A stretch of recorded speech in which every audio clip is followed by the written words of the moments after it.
Just tell me when I did it so I can understand what the question is. You have canceled $12 billion in public health grants to states, whether you know this or not.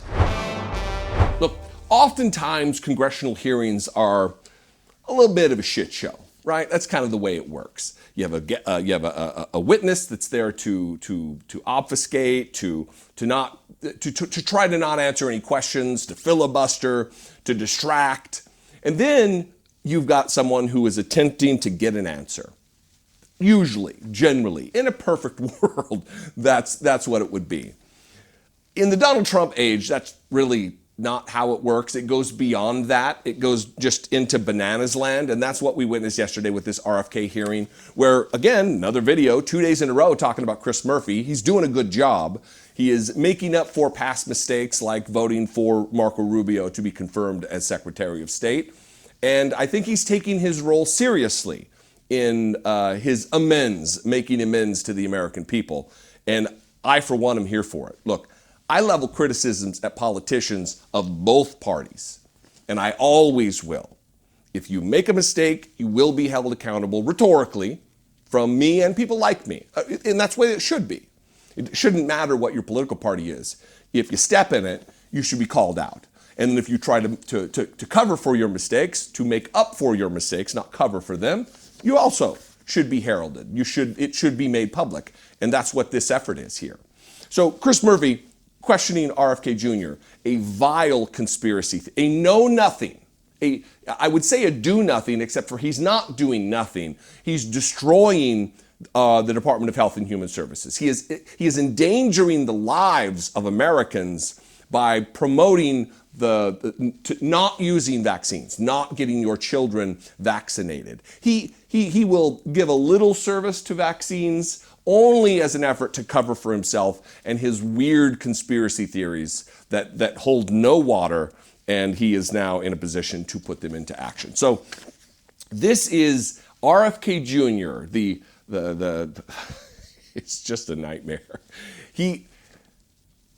He's attempting to, I think, I don't know. I'll throw up the number at the end. We can talk about it. We can comment below about what you think it is here. Is this just frustration because he's getting owned in a committee hearing? Or does he think what he's doing is working and it's making him look like a good, strong, smart boy? I don't know. But it is clear he's not ready for prime time, Robert F. Kennedy Jr. He's swimming in sewage with his grandchildren, yet wants to be the paragon of what you need to do to make yourself healthy. It's very weird.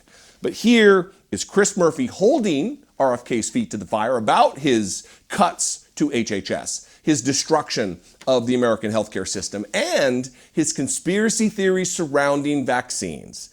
It's all very, very good. Appropriated by Congress for the purpose of vaccination programs. That is not what happened. You've done the opposite. You canceled $12 billion in grants to the states, including my state, that are used to administer and track vaccines. You promised Chairman Cassidy. When did I do that? Madam Chair, would you allow me to finish my question? Keep going with your question. When did I do that? Let me finish my question. Accusation. Just tell me when I did it so I can understand what the question is. You have canceled $12 billion in public health grants to states, whether you know this or not. That funding is used by the states in part to be able to administer and dispense information about vaccines. Mr. Secretary, let me give you the full panoply of accusations, the things you said before this committee that didn't turn out to be true. You also promised Chairman Cassidy that the FDA would not change vaccine standards from, quote, historical norms. But what happened as soon as you were sworn in? You announced new standards for vaccine approvals that you proudly referred to in your own press release as a radical departure from current practice. And experts say that that departure will delay approvals. You also said, specific to the measles vaccine, that you support the measles vaccine, but you have consistently been undermining the measles vaccine. You told the public that the vaccine wanes very quickly. You went on the Dr. Phil show and said that the measles vaccine was never fully tested for safety. You said there's fetal debris in the measles vaccine, and this morning. All true, all true. This morning in Do you front of. want me to lie to the public? That's not, none of that is, none of that. Of course it's none of true. that is true. Of course it's true, Senator.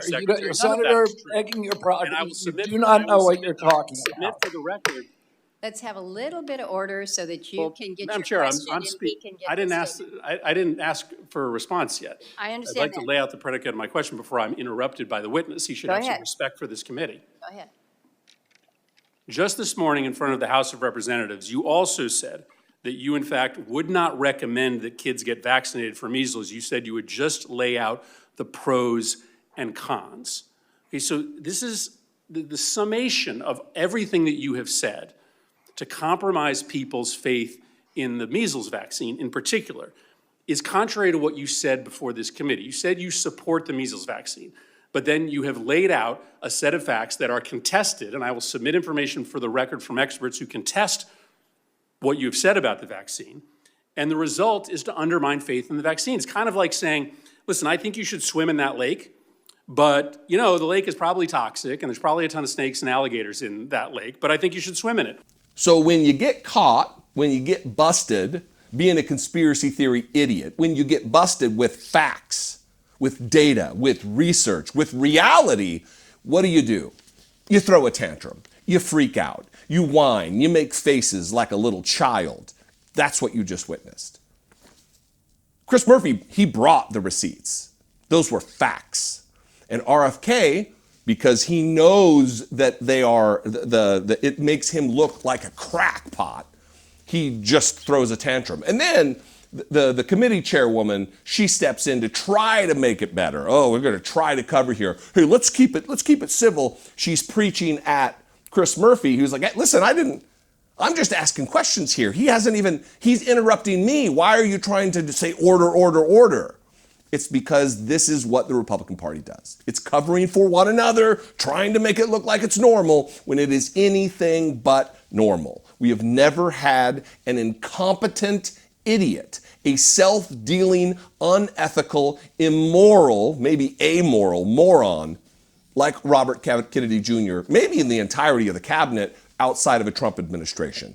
It's remarkable that this person is in a position of power in these United States. It makes us more of a laughingstock in a Trump administration on a world stage than we ever have been.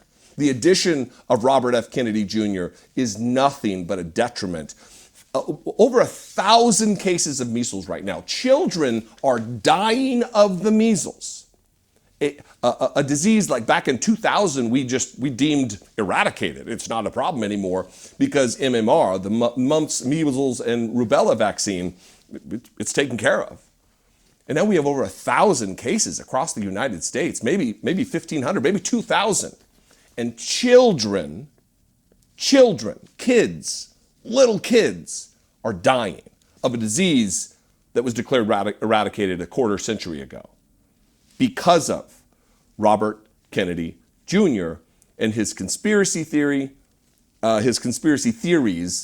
and his ginning up fear and doubt about the efficacy of vaccines, about the dangers of vaccines. This is what Donald Trump has brought us. Anyway, what do you think? I invite you to this conversation. Again, you can comment below. That'll help the algorithm to share this content all over YouTube. YouTube gets the idea that people want to see this. So, yeah, help people think that people want to see this. You can also call the voicemail line 714-576-4054. And you can email me, as always, daily@dollemore.com. Hey, I appreciate you very much. This is my second to last day. We're leaving on Saturday, but my last videos will be tomorrow here in Boise, Idaho. I appreciate you coming along with me. I'll see you next time. Be genuine and take care of one another.